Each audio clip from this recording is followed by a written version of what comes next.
Right. So, I'm Lewis Sykes.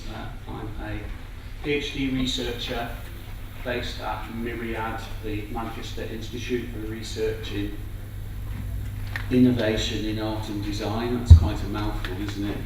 In Manchester Metropolitan University, UK. I'm going to talk about my PhD practice as research project, the Augmented Tonoscope. Just by means of introduction, I just want to say it's a real pleasure to be here. Thanks for the opportunity, not least because it's such a relief that I don't have to explain what visual music is in the first 5 minutes of my presentation. I'm hoping to share key aspects of my practice as my practice as research PhD project, the Augmented Tonoscope. I'm going to try not to repeat what's already in my abstract and biography. My research is ongoing, so this is more about work in progress than a summary of my final thesis. My presentation is going to be quite focused on the practical, so I'm going to share key aspects of the development of my instrument and exploratory artistic works that I've used to test out ideas, though I'll try and weave some of the underlying theory in. But I have tried to pinpoint watersheds in my thinking and breakthrough moments in my practice, not only to serve as milestones in the development of the research, but also to highlight key ideas and an emerging congruency to my thinking, which is essentially of a harmonic complementarity between sound and image. So, very brief background. Oh no. I was in this band and several others. I ran this record label, and I did this MA hypermedia research at Westminster University. I ran a digital arts agency who were based at the Science Museum's Dana Centre. I ran a festival for 10 years called Cybersonica. We did large-scale events and commissioned new artworks. This was an event at Tate Britain in London. I worked for Martín, co-founder of Heaven 17 and the Human League, and I ran his Future of Sound interactive tour. I was a member of the Sancho Plan, and I'm currently a member of Monomatic. And I say all this just to say that I think I have a fairly firm grasp through all of this experience on contemporary audiovisual practice and culture. So what motivated me to start my PhD? Well, I started between 2005 and 2008, I was a member of the Sancho Plan. And the Sancho Plan were an audiovisual collective. Probably, for reference terms, most like the Blue Man Group. But we performed live audiovisual works, but these were narrative works, character-driven works. And they were more akin to games, video games, than electroacoustic audio visualization, should I say. So, there we go. So here's a little video of a piece that we ended up performing at the gala ceremony at Ars Electronica in 2008, I think. No audio. I have no audio.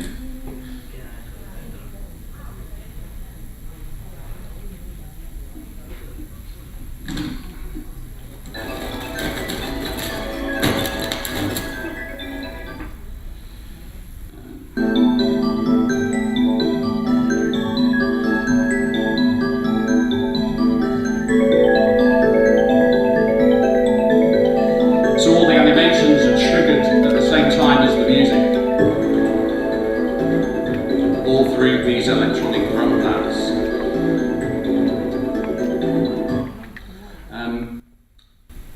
Although I was very proud of that work with that I collaborated on as part of the Sancho Plan, I ended up leaving, and that was because of a growing dissatisfaction I had with the audiovisual production process. So, although the connection between the music and the visuals was direct and literal, the animations were triggered simultaneously with the music. Each work took months to produce, mostly because of the slow and painstaking progression of the animation. There were enjoyable moments when the audio and the visual development converged, but mostly they ran in parallel as separate processes. And I think that this is true of much audiovisual work. Oh, you're seeing bits of my presentation before I'm ready. Post the Sancho plan, I formed a new collaboration with composer, performer and programmer Nick Rothwell. We intended to create live audiovisual performance, but what we ended up doing was making physical interactive works, such as Peel, which was a digital version of a English church bell tower, which was a commission for Sound and Music Expo Festival in 2009, and then a piece called the Modular Music Box, where we recreated the functionality of a traditional Victorian music box, but using digital technologies in a modular format. And you might think that this kind of practice is a bit tangential, but actually it's ended up being quite instrumental to my thinking about my PhD, because what I've realised I'm really interested in is in making a device which will allow me to explore the real-time interplay between sound and image, of trying to merge the making of music and the creation of visuals into a single workflow. My thinking here is that if music and image are linked from the outset and then throughout all the stages of the production and never separate, this may well create audiovisual work of a different quality. So I set about designing, fabricating and crafting a real-time hybrid analog-digital audiovisual instrument. This was my SketchUp model before I started my PhD. And what you see is some kind of physical device with a little controller in front of it, and the physical device produces a pattern, an analog pattern. That pattern is captured by a camera, projected on the screen, and that pattern is then overlaid with some kind of digital visualization. This was the concept behind what my instrument would be. And this is it as it was exhibited last July. And you can see that there are similarities. There's a physical visualization device. In fact, there are several on the table. There's a camera looking down at it above. The screen, the projector screen, has been replaced by a monitor. And there's a kind of an input mechanism that generates the tones.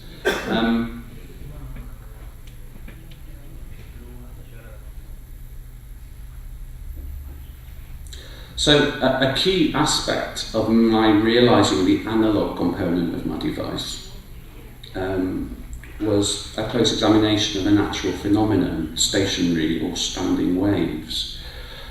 Their effects have been noted for centuries. This is Ernst Chladni, a German physicist who in the 1780s discovered that if you took a metal plate, drilled a hole in its centre and fixed a handle to it, and then sprinkled sand on the top of the plate, and then bowed the plate with a violin bow, by bowing at different rates, you could generate different patterns in the sand on the surface of the plate.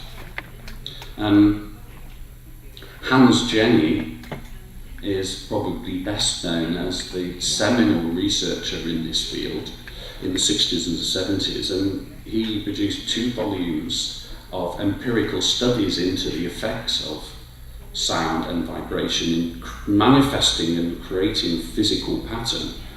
And he used a device of his own design, which he called the Tonoscope. So essentially what you're seeing here are discrete geometric patterns, and they are literally an analogue of sound, but in visual form. This seemed to me an ideal mechanism, a vehicle, to try and realise a visualisation of sound. This is a little video of a documentary from Jenny, and I found it quite inspirational. Sequence sound note comes out as a sequence of vibratory patterns. We can see a melody.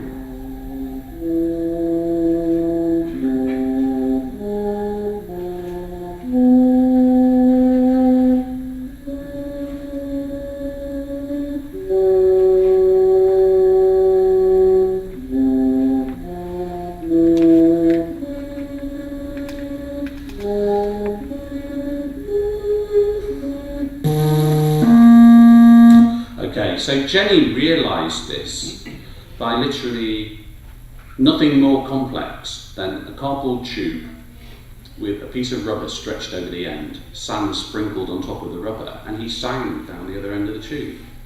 Now, my thinking is that if Jenny could create such a direct and elemental link between what you heard and what you saw 50 years ago using those very basic technologies, what could I do in 2012 with all of the technology and all of the knowledge-rich internet database that I have at my disposal? So I set about trying to realise similar ideas. This is one of my prototypes, pretty much achieving what Jenny does, but I use a custom-made sine wave generator to generate the tone.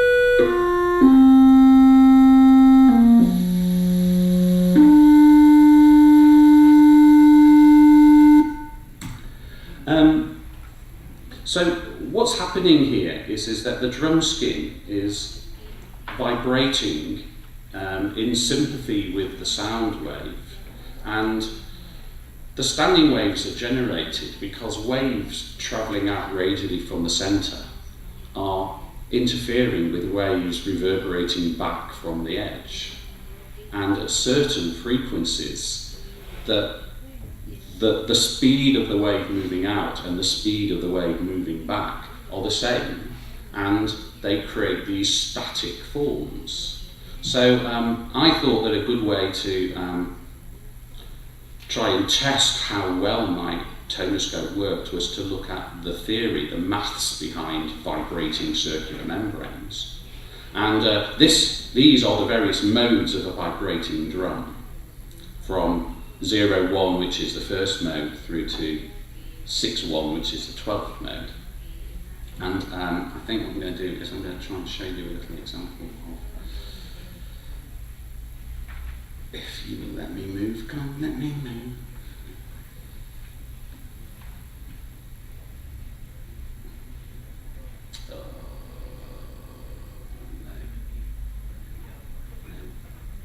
I can see I'm not going to be able to show you things.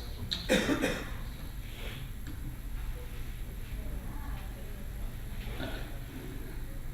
So I coded my own virtual drum skin, which I now can't see all of. But what you see here is that I can reproduce these drum modes, and I can create these various patterns that emerge on the drum skin. And what I've tried to do is to look at the relationship between this virtual perfect model and my analog device. And I've discovered that there is actually surprisingly some correlation. So you can see here, this is the 1-1 mode, and theory says that should have happened at 105 Hertz. Actually, my analog drum realised it at 99 Hertz. And here are a series of patterns. 35 patterns emerged on my drum skin between 99 and 500 Hertz. It goes through a whole series of different patterns, some of them quite complex, some of them actually nothing to do with this 266 Hertz mode. This has nothing to do with the standard ideal drum modes. This is just because the drum has lugs at these 5 points. So you're getting this kind of disparity between what the ideal model should do and what the analog real-world model is doing. And this is what I think is potentially interesting, this overlaying one with the other.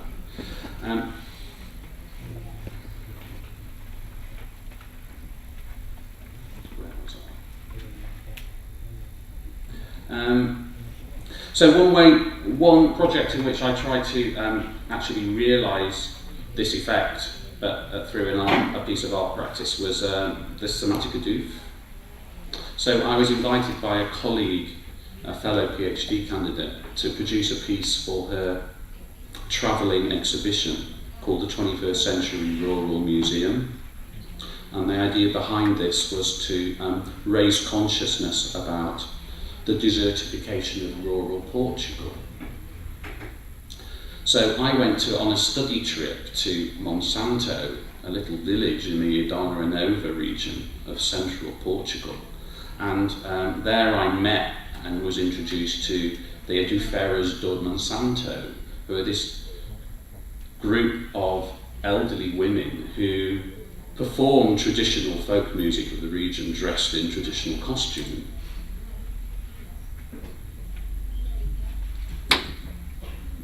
Yeah, you're not gonna...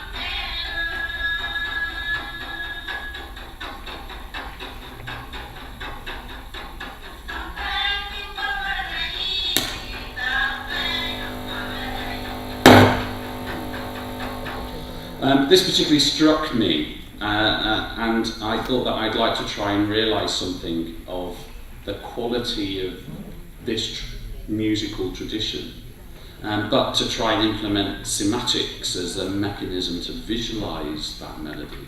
So I conceived of the Somatic Adoof. So this is the piece as it's currently on display in the Mude Museum in Lisbon, and it's a 2.2 metre tall column, the top half acrylic supporting an adoof, halfway up its height, and a bass plinth containing a speaker.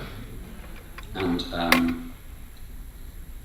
on the top of the adoof are sprinkled polystyrene balls from bean bags, and projected onto that are patterns. And what happens is as the melody is played, the little polystyrene balls vibrate. Here's a sort of a video to demonstrate it.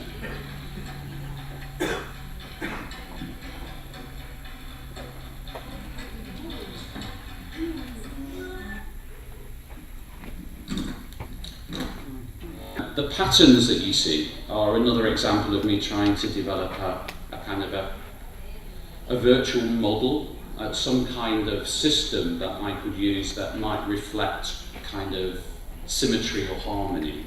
So this is based on the super formula, which is developed by John Galis, and the generic geometric transformation equation that he developed that encompasses a wide range of forms that are commonly found in nature. So what I did was to make to use FFT analysis to track the melody, and so the way that I developed the images was to use FFT analysis to track the melody that as sung by Christina, and then I used the amplitude of certain notes within the melody to change some of the variables within the pattern. Yeah, I'm not sure if you're getting audio. This next piece is called the Somatic Cello. I got an opportunity and was invited to by my director of studies to join him in an artist residency with the Manchester CEIArtE, who are Manchester's chamber orchestra. And they wanted artistic interjections into their Up Close season, which were a series of concerts where the principal players from the orchestra performed solo and small ensemble works in intimate venues. So it was a great opportunity for me to test out some of my music visualization ideas. So this piece visualized the saraband from the Suite for Cello No. 2 in D minor by Bach, by making visible the vibratory phases of the back of a cello. So I bought a cheap £60 student cello off eBay, took it into my studio, attached a transducer to its front, sprinkled sand on its surface and played various frequencies through it to generate these patterns on its backplate. And then I on the screen tracked back plate of a cello. Yes, you can see that there are patterns of what happened. So, if I were able to play a little bit of this, I would. So, I'm sorry, I've had a lot of technical issues. I've not been able to get access to some of the files that I have on my desktop for you. I think I'm going to end it there. There's plenty more I could have shown you, but I hope that's given you a little insight into some of my approaches to trying to work with analog and digital visualizations of sound. Thanks very much.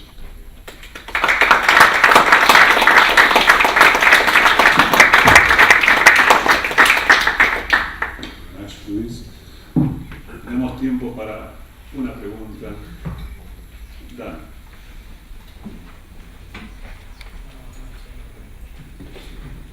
Hello. I got two questions for you. Yeah. The first one is, what was the name of that work with the little white balls? It's called the Somatica Doof. Okay. And in the work of the cello, and how you put the audio input to the backplate of the cello? No, I spent quite a lot of time looking for various types of speaker and transducers that I could use in my experiment. So I discovered a 90-watt transducer, literally a kind of a vibrating speaker without the cone, and I attached it to the front of the cello, holding it in place with foam and with the strings held taut. So literally I'm then playing tones through the transducer and vibrating the entire cello body. Fairly considerable volume, I have to say. Okay, thank you very much.